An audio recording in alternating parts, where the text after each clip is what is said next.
want to speak to all the girls who feel like they were never chosen, who felt like they were being abandoned by friends, maybe even being abandoned by their own family, never feeling like they were the chosen ones, the first one chosen to be on the team in gym. Like, I want to speak to all those girlies who have an abandonment wound that is getting in the way of them feeling confident about themselves. And I feel like when you had a childhood where you constantly felt like you weren't good enough, where you constantly feel like you're rejected, it's really hard to turn around in adulthood and be like, wow, I completely love myself. And I feel like a lot of healing needs to come from that place where we constantly felt like we were rejected, we constantly felt like we weren't good enough, and we weren't sure why. So this video is for all those girls.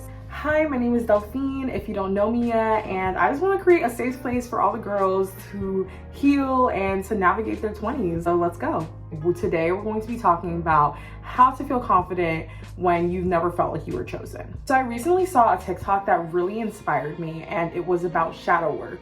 And this life coach, he was asking shadow questions to somebody who was at his seminar. The questions that the life coach, asked this woman were, why are you unwanted? What makes you feel like you're not good enough? And when did you stop loving yourself? The most heartbreaking response was when he asked her that last question. She said, I'm not sure I ever did. And when he asked her the questions about why she was unwanted and why she wasn't good enough, she said that if I was good enough, people would have wanted to have me around. They would have loved me. They would have given me what I needed. And I think so many of us feel that way, and it resonates. And I just want to let you know right now that you are chosen and you can choose yourself. So we're going to get into the main points of the video, but I want to make that first point where we begin anything, that if this resonates with you, if you have that abandonment wound that I'm talking about, if those questions would have made you cry, because when I was watching the TikTok, it almost made me cry. I want to let you know that I hear you, I feel you, I see you. I've been there. I think so many of us have been there. I have gone on this journey and it hasn't been easy, and it's still ongoing, but it's been rewarding to try to decondition myself of the lies that I had to hear growing up that made me feel like I wasn't worthy, and actually step into that feeling of worthiness as I become a woman. A lot of us, we come from a place where we felt unwanted most of our lives, and then now we have to come out into the real world and create a sense of self and create a sense of self-love and self-worth, when we feel like when you were the left out person when you were young and you carry that trauma with you as you get older, it becomes harder and harder to feel confident when you're like, I'm not good enough, and I was never good enough because I was never chosen, I was never the special one. So let's talk about how we can grow into feeling more confident when we've never been the chosen one. So the first step of this is that you have to stop believing the lies. And I know that it's way easier said than done, but you have to let go of that narrative about why you don't get to love yourself.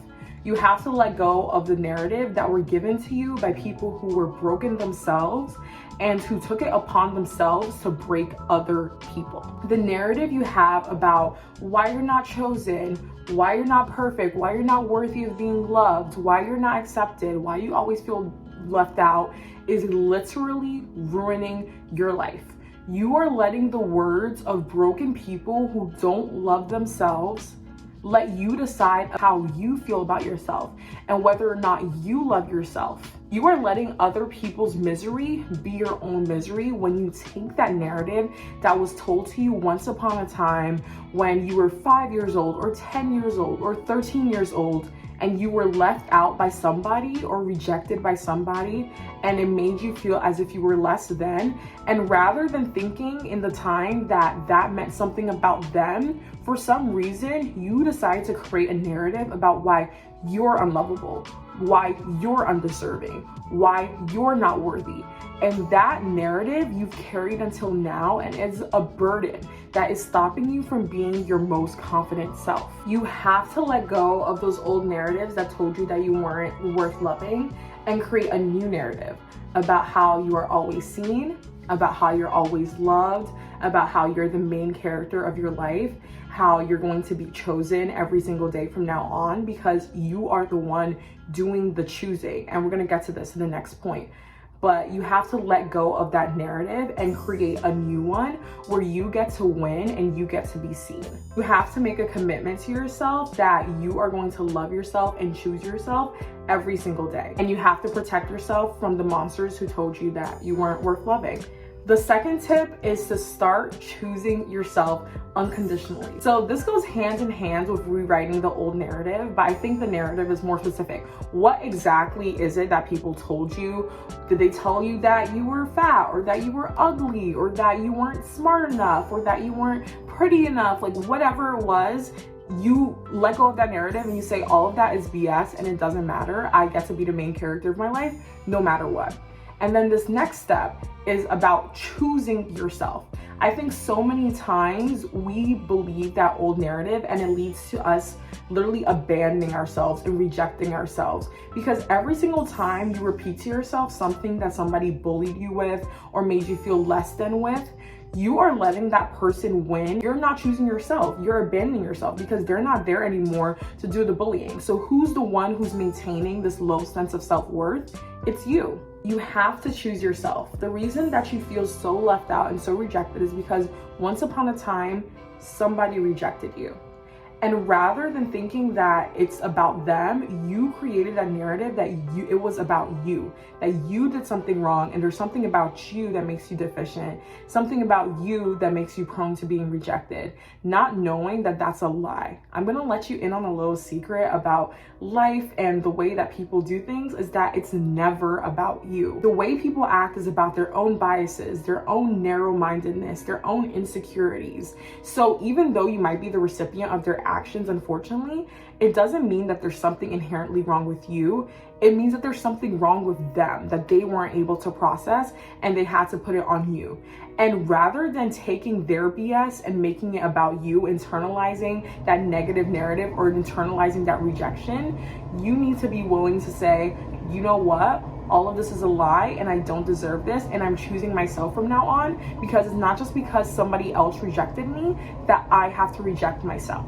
You have to start choosing yourself and stop letting that moment in time where you were rejected by people that you want to be included by define you. You are letting that one moment of rejection continue to define you for the rest of your life, when on top of that, it was all based on a lie. The truth is that you were always worthy, and that the people who rejected you, they were exclusionary, they had their own issues, they were conditioned by their own biases, but at the end of the day, it had nothing to do with you.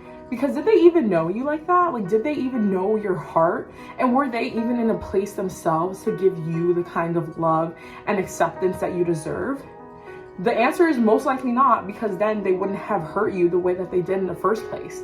But you have to be able to let go of that and say that, okay, that narrative that happened, that whatever happened to me when I was 5 and those people rejected me, can't define me anymore. Whatever happened when I was 13 and people rejected me, can't define me anymore.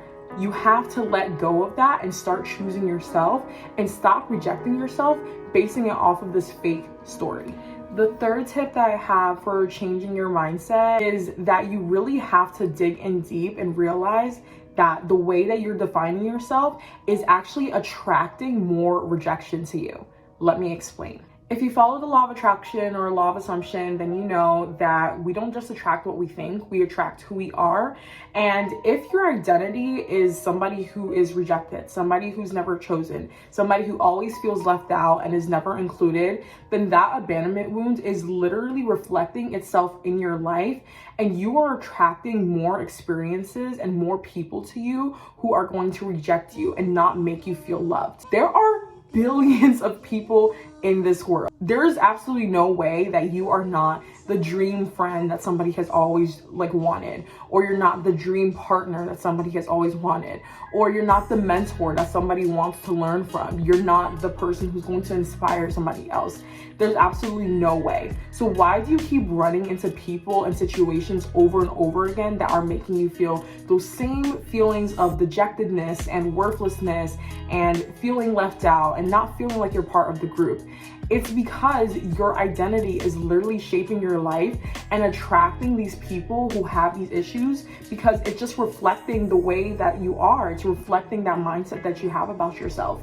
So if you want to change the way that you attract people and start attracting people who are actually going to accept you and love you and make you feel cherished and make you feel like you're part of the group, then the first thing that you need to do is that you need to go back and start changing that mindset. And it goes back to step 1, step 2, let go of the narrative, start choosing yourself. You keep attracting people into your life who don't accept you, who you don't mesh with, who you don't get along with.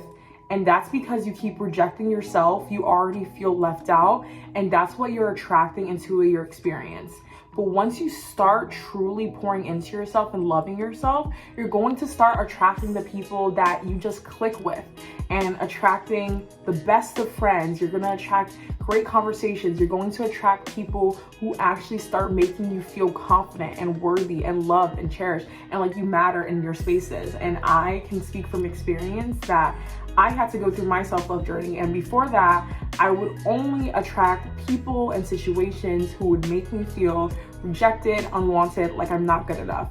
And once I started feeling better about myself, once I started working on my self-esteem and my self-love, that's when I could truly attract my best friends. That's when I could truly attract experiences where I felt like I was wanted and I was desired and that I was part of the group. And now my friendships look so different, and it's not because I changed, it's because I started choosing myself, and I'm actually able to attract people who are going to choose me. Because the thing is, when you reject yourself, you're going to attract people who are going to reject you. Once you choose yourself, you're going to attract people that choose you. It doesn't matter what your quirks are. Like I said, there are billions of people. You're going to meet somebody who falls right on line with you, and y'all are just, y'all have the same vibe. Those are the people that you can attract into your existence once you shift that mindset by choosing yourself and just being aware of like, okay, let me choose me, let me be authentically myself, because I want to attract people and experiences that make me feel worthy, that make me feel cherished, that don't make me feel like an outcast. When you start choosing yourself, you're going to attract people who love you for you, who want to be friends with somebody who is exactly like you, who want to date someone who is exactly like you. And you're never going to feel more wanted, more special, more chosen in your life than when you start choosing yourself and being aware that your mindset is what is attracting rejection to you, not because you're worthy of rejection, but because when you reject yourself, you're just going to attract people who reject you. Your mindset about being chosen is kind of like a filter on your life, and it reinforces basically the cognitive biases that you have. So if you believe that you're always rejected, you're not even going to see when you are being chosen. You're not going to even notice people who are genuinely pursuing you as a friend, like in your reality. Like, they're just going to be invisible to you. I have a really great example of this. If you've ever watched Meet the Robinsons, there's this like time like when the villain is explaining like his villain origin story, right? And he's like, everyone hated me, no one liked me, no one wanted to be around me. And they put the flashbacks, and like you can see that he was like somebody who was popular and well liked. People were like, hey, like, how are you? Do you want to grab lunch? Do you want to do this? And he literally had his head down, and because he was just so wrapped up into like, the self-concept of like, oh my gosh, I was a loser, I was an outcast, he didn't even see the fact that there were so many people who wanted to be friends with them. And he rejected them first. And I feel like a lot of people, we live our lives like that. Like, if we have this abandonment wound that convinces us that we are always rejected, we don't even notice times in our life when we're being chosen and when we're being pursued. So just being aware of that mindset shift is going to be so instrumental in helping you get to that next phase of self-love. And you're really going to open your eyes when you take off this filter, take off these lies that made you feel like you weren't worthy or you weren't special. You're actually going to see your life for what it really is and start seeing the people who want to pursue you that you didn't even notice before, because you've been so wrapped up into this self-hatred that made you feel like you were so small. Another tip that I have is that you have to stop telling yourself the same lies that people have told to you. The best way to explain this is through an old proverb about an elephant that was captured when they were young, and they had one of their legs tied up in a very tight and, painful rope so that they couldn't escape. But as the elephant grows bigger and stronger, eventually that rope that was able to keep them captive when they were young completely loses its power. Like, if they just decided to run and break free, they could do so. But because they've been so conditioned at that young age to be told that this string is going to hold them back, that rope continues to hold them back their entire life, even though they've completely outgrown it, and at any moment that they want, they could break free. That's the same thing as telling yourself the lies that you've been conditioned to believe about how at one point in time, for some reason, somebody who was broken, and if it happened from your family, I'm, so sorry. A lot of times, they're just passing down, like, that's the generational trauma people are talking about. Your mom wasn't able to love you because her mom wasn't able to love her, and so on and so forth. And it's so unfortunate, but you have to be able to let go and break free from that rope that's holding you back and say, okay, those lies literally have no power over me anymore. Whatever somebody said about me not being good enough, not being pretty enough, not being smart enough, not being funny enough, whatever it is that you feel like you were left out for the most, you have to realize that that was a lie. Another example, like, kind of like if somebody comes to you and they put a gun to your head and they're like, I'm going to shoot you. And you're like, oh my gosh, okay. And then they leave and they're like, okay, hold the gun to your head. And, and they just leave. And then you're like, oh my gosh, like, am I gonna be shot? But you're the only one with the hand on your trigger. Like, that person is long gone. You're not in danger anymore, but you continue to repeat those lies to yourself. And that's really about eliminating negative self-talk. We think about 60 to 70,000 thoughts per day, and 60% of those thoughts are the same thoughts that we thought the day before. If you have on loop these negative thoughts about, you know what, I'm too ugly, or I'm too fat, or no one's going to like me, I'm too weird, I can't laugh, I can't fit in here, all these things that maybe you heard once upon a time or you felt once upon a time, but they're no longer true. The same way that nobody has a gun to your head anymore, the same way that rope can't hold the elephant back anymore, is the same way that that negative self-talk that you have, that you adopted and were conditioned by people who were just as broken and probably didn't even mean what they said. And even if they did mean it, they had their own issues. That's not the way that you should be talking to yourself. It doesn't matter how people talk to you. You need to talk to yourself with love and care. You need to talk to yourself like you are your best friend. The easiest way to really redefine negative self-talk is to imagine that you're talking to the younger version of you. What did that kid, that child, that innocent person, what did they deserve to hear? Did they deserve to hear that you're too fat so you can't go on dating apps and meet the love of your life? Did they deserve to hear, oh, you're not smart enough, so don't sign up for those hard classes? Did they deserve to hear, you're not good enough to sit with anybody, so, don't even bother trying to make new friends? They didn't deserve to hear that. They deserve to hear that they were loved, that they were worthy, that they could do anything they set their mind to, that it would be a privilege for anyone to know them, and that they would be a blessing in anybody's life who they decided to make their friend. That's what they deserve to hear. And from now on, that's the way that you should be talking to yourself. Talk to yourself like a child, any child, but specifically the inner child within you who is hurting, who's still suffering from this abandonment wound, and who is the one who is really driving the narrative and really stopping you from living the life that you want to live, because she still feels scared, and she still feels hurt, and she still feels unworthy. She's still, crying in the corner because she couldn't sit with the cool kids at lunch.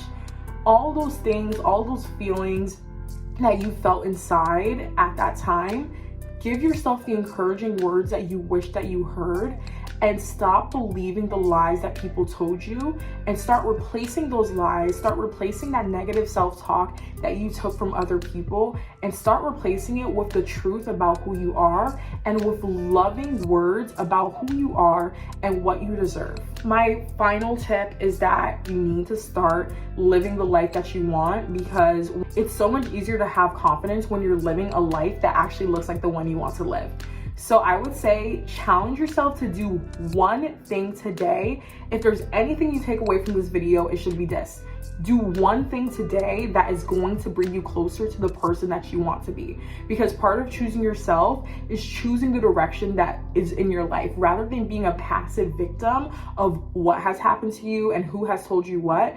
You get to be an active participant in your life and making it look like the life you want. So if you want to start working out, pick out your workout clothes for tomorrow. Get your shoes together. If you want to start cooking more, go out and buy the groceries. If you want to start reading more, go to a bookstore, buy the book. You want to pick up a new hobby, or if you want a new job, you don't like your job, you don't think you're paid enough, apply for one job position today. Just put in one application today. Whatever you can to create momentum, because when you look into the mirror and you're living a life that you want to live, and you feel like you're living a life that you deserve to live, that somebody that you love and would look up to, the kind of life that they would live, then that's something that's going to empower you and make you feel like, you know, you are truly choosing yourself. Because part of choosing yourself is choosing your life. And once you're choosing a life that actually reflects your wildest dreams, it's going to be hard not to feel confident. I look around at my life every day and I have my down moments. I don't feel confident all the time. I'm still working on my self-esteem and my self-love. But one thing that I can really point to and be proud of is that I am living the life that 16-year-old me wanted.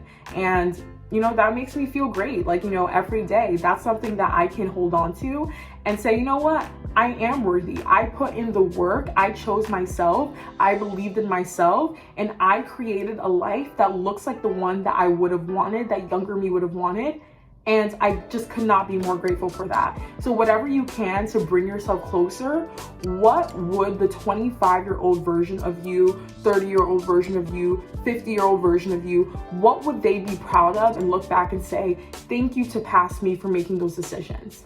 And make those decisions right now. That's all I have for you guys today. Thank you so much for watching this video. If you have any comments or you have anything to share about shadow work and abandonment wounds and, you know, developing your confidence journey when you feel like you were, you know, never chosen, please leave them down in the comments below. I want to start this conversation about healing. I definitely want to make this channel a safe space to discuss, you know, all the trials and tribulations of trying to be, you know, a 20-something. It was, you know, a pleasure to talk about this, and I can't wait to see you in the next one. Thanks for listening to me. Bye.